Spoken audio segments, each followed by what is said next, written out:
Hello, Austin. You're tuned into City Report with Dean Bark, your go-to for everything happening around town. So let's dive right in.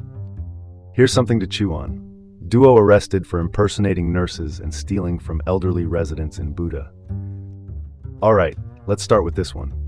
Gina Hernandez and Elsa Vasquez, both residents of the lovely city of Austin, have found themselves in hot water. They're charged with a series of crimes, specifically targeting elderly folks in Buda. From March until May 8th this year, these two engaged in fake health evaluations to distract and steal from seniors. Quite a scheme, isn't it? But fear not, they were nabbed on May 8th and have been linked to some credit card thefts as well. What's really eyebrow-raising, both ladies had outstanding warrants for similar shenanigans. And drumroll, they're not licensed nurses, as per the Texas Board of Nursing.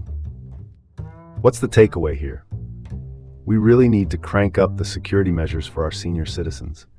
They're being targeted because of their vulnerability, and this trend is disconcerting.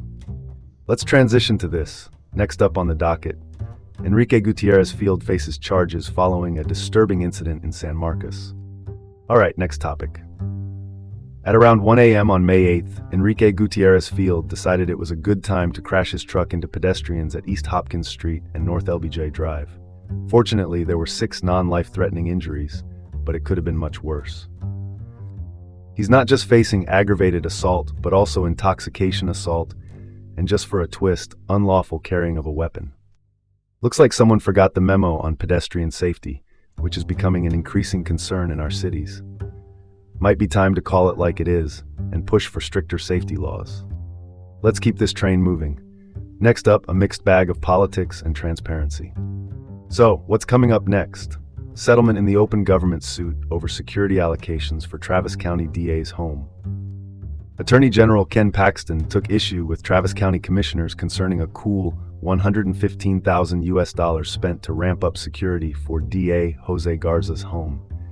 Transparency was the word of the day, folks. Now the plot thickened back in September 2024, leading to commissioners updating their agenda wording by late October. No admission of wrongdoing was made, just a commitment to be more transparent moving forward. Public funding for private security might be uncommon, but the push for transparency benefits us all. Well, that's one way to look at it. Shifting gears, let's pivot over to Bastrop, where the winds of change are sweeping through. All right, next topic. Fresh faces entered the Bastrop City Council as election winners were recently sworn in.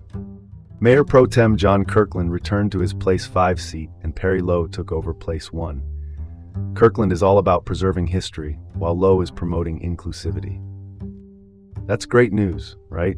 Offers a balance of growth and keeping the town's essence intact. Oh, and keep an eye on that mayoral runoff set for June 7th between Ishmael Harris and Willie De La Rosa.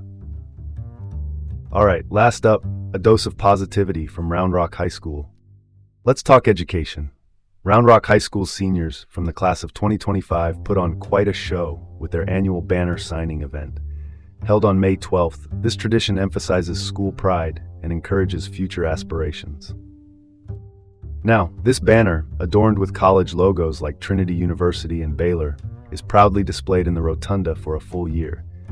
Kind of a who's who wall of fame, if you will. Wrapping up, it's worth noting how such endeavors uplift community values, promoting academic success and aspirations. Community spirit at its finest. Let's tie a bow on that. You've been listening to the City Report with Dean Bark in Austin. Join me again tomorrow for more stories from around the city. Until then, stay informed and stay safe.